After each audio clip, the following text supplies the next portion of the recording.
Pernahkah anda terfikir mengapa walaupun anda menabur baja berulang kali, hasil sawit anda masih tidak meningkat?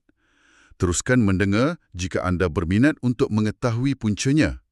Pada hujung episod ini, kami akan mendedahkan satu rahsia mikroskopik yang mampu membuka kunci baja yang terperangkap dalam tanah ladang anda. Selamat datang ke episod podcast ini yang dibawakan oleh AGS Agricultural Global Solutions, rakan kongsi anda untuk amalan perladangan yang lebih baik di Malaysia. Terima kasih. Saya sangat teruja untuk sesi hari ini, terutamanya dengan maklumat baharu yang kita ada. Ya, betul. Untuk sesi perbincangan hari ini, kita ada satu laporan kajian yang sangat baharu. Baru sahaja diterbitkan pada Mac 2026. Dan yang paling menarik, ia bukan dari luar negara. Ini dari tempat kita sendiri. Tepat sekali. Kajian ini dijalankan sepenuhnya di ladang kelapa sawit Paloh Jenang, Cenih, Terengganu. Dan fakta bahawa ia di Terengganu tu sebenarnya sangat penting. Maksudnya dari segi profil tanah dan cuaca kan? Ya, betul. Kita berhadapan dengan cuaca tropika dan tekanan persekitaran yang persis dengan apa yang dihadapi oleh majoriti pekebun kecil di seluruh Semenanjung, Sabah dan Sarawak. Jadi data ini sangat relevan untuk anda semua. Objektif kita hari ini jelas. Mari kita bincangkan bagaimana penemuan dari Paloh Jenang ini boleh menyelesaikan misteri kemerosotan hasil yang menghantui ladang-ladang kita selama berpuluh tahun. Memang satu misteri yang memakan kos yang tinggi. Sangat tinggi. Maksud saya, bayangkan situasi ini. Anda menggalas guni baja NPK yang berat berpeluh menabur dari pokok ke pokok. Ribuan ringgit dihabiskan. Tapi, bila pusingan menuai tiba, pelepah nampak kuning dan saiz tandan masih kecil. Itu realiti yang perit. Tapi itulah yang berlaku di Paloh Jenang. Ya, dan bukan sekejap. Ladang tu direkodkan mengalami pengeluaran hasil yang bantut selama lebih 25 tahun. Kenapa tanah itu ibarat dah mati? Sebenarnya, sejarah 25 tahun tu adalah cerita yang sering berulang di seluruh negara. Kematian tanah ni berpunca daripada amalan perladangan itu sendiri. Maksudnya penggunaan baja sintetik secara berlebihan. Tepat sekali, lambakan baja kimia yang berterusan tanpa henti. Ada kepercayaan lapuk yang mengatakan lebih banyak baja sintetik, lebih tinggi hasil. Padahal itu yang merosakkan biokimia tanah. Ya, apabila baja kimia ini terurai secara tidak cekap, ia meninggalkan sisa asid yang sangat agresif. Di Paloh Jenang, tahap kesuburan jatuh merudum sebab tanah menjadi teramat berasid. Berapa bacaan pH dia? Menjunam melepasi tahap kritikal, iaitu jauh di bawah 5.0. Wow, tunggu sekejap. Di bawah 5.0, saya pernah baca pada tahap berasid ekstrim tu, keseimbangan kimia tanah hancur sepenuhnya. Memang hancur. Adakah ini bermaksud pokok-pokok tu pada dasarnya meracuni akar mereka sendiri setiap kali hujan turun? Anda menyentuh satu titik biokimia yang sangat tepat. Memang begitu jadinya. Apabila pH jatuh, unsur toksik berat macam aluminium dan besi mulai aktif. Yang sebelum ni tersembunyi dalam struktur tanah liat tu? Ya, bila terlarut, air hujan bawa ion aluminium bebas ini terus ke sistem akar. Dan aluminium ini sangat toksik. Ia membakar hujung akar kelapa sawit, menjadikannya hitam dan terbantut. Oh, jadi akar tu lumpuh sepenuhnya? Ya, bukan sahaja gagal mencari air, kemampuan menyudut nutrien pun hilang. Kalau macam tu, mari kita guna analogi ni. Bayangkan baja yang kita beli tu macam kepingan besi. Dan zarah tanah berasid tu bertindak sebagai sebuah magnet raksasa. Oh, itu analogi yang bagus. Jadi sebaik saja baja ditabur, magnet asid ni terus tarik dan kunci nutrien tu kuat-kuat pada tanah liat. Akar sawit cuba sedut, tapi tarikan magnet asid tu jauh lebih kuat. Betul. Dan akhirnya baja tu terkunci rapat. Pokok kita mati kelaparan di atas timbunan makanan. Analogi magnet tu sangat sempurna untuk menerangkan proses penguncian nutrien atau nutrient fixation. Inilah puncanya kenapa pekebun sentiasa rasa poket mereka bocor. Sebab letak baja banyak mana pun tak guna kan? Ya, anda letak 5 kilogram baja, mungkin cuma beberapa gram saja yang berjaya masuk ke dalam sistem pokok. Selebihnya terikat pada tanah, keraskan tanah dan tambahkan asid. Macam memburukkan lagi penyakit yang sedia ada. Betul, anda sedang meracun pekerja bawah tanah anda sendiri. Tulis komen. Ini membantu saluran YouTube kami supaya kami terus menukar artikel saintifik kelapa sawit kepada bahasa yang mudah difahami dan senang dihadam. Kembali ke isu di Paluh Jenang tadi, para penyelidik menyedari yang tabur baja saja adalah langkah bunuh diri. Jadi mereka perlukan cara untuk memecahkan ikatan magnetik asid tersebut. Ya, mereka perlukan penyelesaian yang menetralkan asid tanah itu. Di sinilah perbincangan kita jadi sangat menarik. Kalau kaedah tradisional, selalunya pekebun akan tabur bertantan kapur pertanian kan? Ya, tapi kos logistik dan tenaga buruh sangat gila. Adakah penyelidik jumpa jalan pintas? Mereka jumpa satu penyelesaian biologi yang inovatif. Mereka bawa masuk wira mikroskopik kita, iaitu sejenis biobaja. Biobaja. Bakteria apa yang mereka guna? Mereka gunakan spesies bakteria berfaedah yang dipanggil Piney-Bacillus pp. Bakteria ni dibiarkan, dijadikan granul yang mudah ditabur dan diletakkan di zon akar. Granul tu ditabur di semua siri tanah di sana. Ya, mereka uji pada pelbagai siri tanah seperti lubuk itik, batu lapan dan serdang. Tapi secara logiknya, macam mana mikrob bersaiz mikrometer boleh betulkan masalah ratusan ekar tanah? Dan ada satu benda yang keliru sikit ni. Apa dia tu? Kajian menyebut Piney-Bacillus pp ini menghasilkan asid organik. Macam mana letak lebih banyak asid boleh baiki tanah yang memang dah berasid? Memang kedengaran macam mustahil kan? Ya, tak masuk akal. Campur asid dengan asid mesti lagi teruk. Keajaibannya ada pada perbezaan antara asid sintetik tak organik dengan asid organik.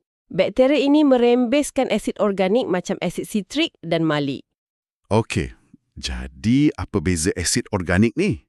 Asid organik ni ada keupayaan kimia yang unik dipanggil pengkelatan atau chelation. Bayangkan ia ada sepasang cakar. Cakar ni akan tangkap dan kunci ion toksik aluminium tadi. Oh, jadi bila aluminium dikunci oleh asid organik, sifat toksiknya hilang? Tepat sekali. Ia dibersihkan dan tak lagi menambahkan keasidan tanah. Jadi asid organik ni sebenarnya ejen pembersih toksin, bukan ejen perosak. Ya, dan ia juga bertindak sebagai penampan biologi untuk seimbangkan ion hidrogen. Hasilnya di Terengganu memang mengejutkan. Berapa lama masa yang diambil? Hanya 3 bulan. Dalam 3 bulan rawatan, pH melonjak secara konsisten ke tahap optimum antara 5.0 hingga 5.8. 3 bulan tu kelajuan luar biasa untuk baiki tanah. Dan cengkaman magnet asid tu terlerai secara semula jadi. Betul, dan apabila cengkaman tu terlerai, kita kena pastikan laluan nutrien kembali berfungsi. Laporan ni ada ukur konduktiviti elektrik juga. Konduktiviti elektrik mengukur ketersediaan nutrien dan kemasinan kan? Ya, selepas mikrob ni diperkenalkan, bacaan berada di bawah 1000 microsiemens per sentimeter. Ini zon paling ideal, laluan mobiliti nutrien sangat rancak tapi tak terlalu masin untuk bakar akar. Menarik. Sekadar tambahan, sementara kita bercakap tentang memantau perubahan pH dan pergerakan nutrien, ujian tanah untuk keasidan dan nutrien itu penting untuk mengetahui status sebenar biokimia ladang anda. Dan ujian daun juga perlu dilakukan bila sesuai untuk melihat tahap penyerapan nutrisi sebenar oleh pokok. Jangan hanya meneka secara membuta tuli. Diagnosis sebegitu sangat kritikal.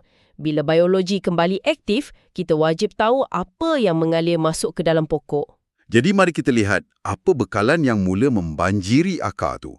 Berdasarkan data, elemen makro apa yang paling menunjukkan lonjakan hasil kerja bakteria ni? Sebaik sahaja wira mikroskopik ni mula mengurai, kita nampak lonjakan pantas karbon dan nitrogen. Karbon untuk tahan air, nitrogen untuk pembesaran pelepah hijau. Betul, tapi yang paling penting untuk sesiapa yang mahukan hasil tan per hektar yang tinggi adalah lonjakan drastik pada sulfur. Sulfur, pembentukan lipid.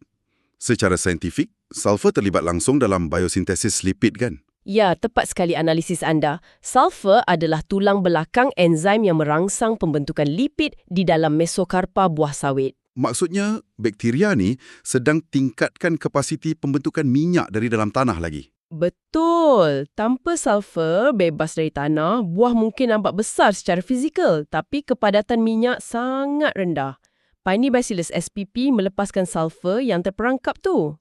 Kilang minyak pokok sekarang beroperasi pada tahap kecekapan maksimum. Ya, itulah yang membezakan peladang moden dengan yang biasa. Saya juga tengok paras fosforus P naik mendadak.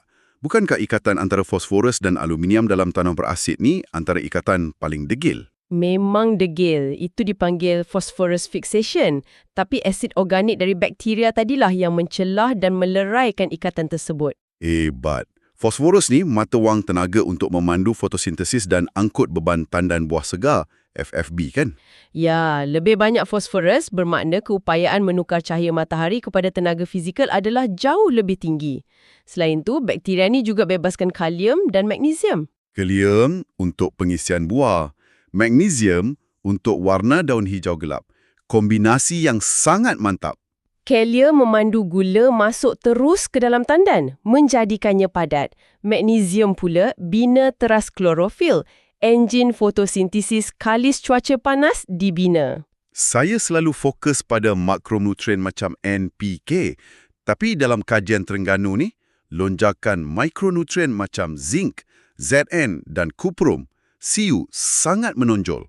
Kenapa elemen suri sekecil ini dikira penemuan besar? Ramai pengurus ladang terlepas pandang bab ni. Mikronutrien bertindak umpama minyak pelincir dalam enjin. Kalau zinc kurang, pokok tak boleh hasilkan oksin. Hormon pembesaran tu. Ya, pelepah tak memanjang, daun mengecil, potensi tangkap cahaya mati. Hasil tan per hektar terus merudum. Kuprum pula jaga pernafasan selular. Jadi kerja bakteria merungkai mineral ni menjamin jentera fisiologi pokok beroperasi tanpa masalah mekanikal. Tepat sekali. Dengar semua penjelasan ni membuatkan saya terfikir, kalau mikrob ni mampu baiki tanah yang rosak 25 tahun, neutralkan asid, sedia bufet nutrien lengkap, adakah sini bermaksud esok pagi pekebun boleh terus berhenti beli baja sintetik 100%?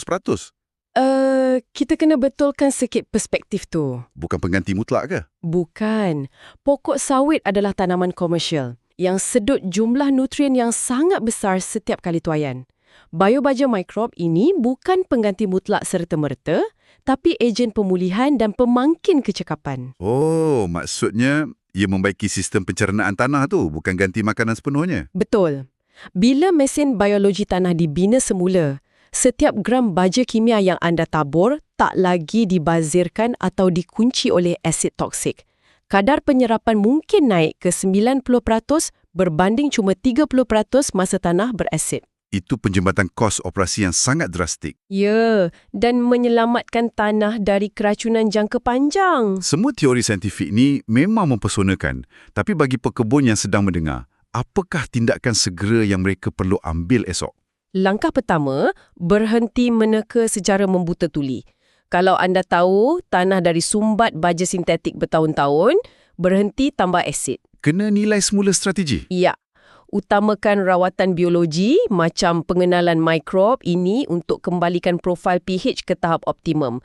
Langkah kedua, lakukan ujian makmal tanah. Supaya kita tahu rahsia biokimia apa yang terperangkap kat bawah tu. Betul. Ia memandu pelan pemulihan berasaskan data, bukan main agak-agak. Tapi bab hantar sampel, baca carta pH, susun pelan tindakan ni, boleh pening kepala kalau tak ada agronomi sepenuh masa. Macam mana pekebun nak urus bersistematik? Di sinilah penyepaduan alat teknologi moden sangat penting untuk merevolusikan kerja kita. Anda sangat tepat. Kepada rakan-rakan pekebun yang nak urus biologi tanah, pemulihan asid dan preskripsi nutrien tanpa pening kepala, anda boleh daftar di cropdrive.ai. Di platform itu, kecerdasan buatan, AI, membimbing pembajaan dan pengawasan kesihatan tanah langkah demi langkah. Sangat mudah dan spesifik. Ya, tak perlu rasa terkontang-kanting. Sistem tu ada pembantu maya bernama Palmira yang sedia jawab setiap persoalan agronomi. Dan ia bawa panduan taraf estet mega terus ke tangan pekebun. Memang membanggakan. Platform CropDrive ni dibangunkan oleh pasukan pakar antarabangsa khas untuk pekebun kecil di Malaysia. Ia sangat unik di dunia. Kosnya jauh lebih rendah dari upah perunding swasta. Malah kalau anda ikut nasihat untuk buat ujian makmal tanah atau daun macam tadi, CropDrive sedia bantu tafsir keputusan rumit tersebut jadi plan tindakan ringkas. Sangat berbaloi. Sains dah buktikan kerosakan berdekad-dekad boleh diterbalikkan kalau ada intervensi ilmu yang tepat. Perbincangan kita hampir tiba di penghujungnya. Sebelum kita tutup, cuba fikirkan legasi ladang anda. Kita selalu pandang hasil tuaian hari ini, tapi tanah di bawah but anda itu adalah kilang hidup yang diwarisi oleh generasi akan datang. Jika kita terus meracun, kita mewariskan batu asid.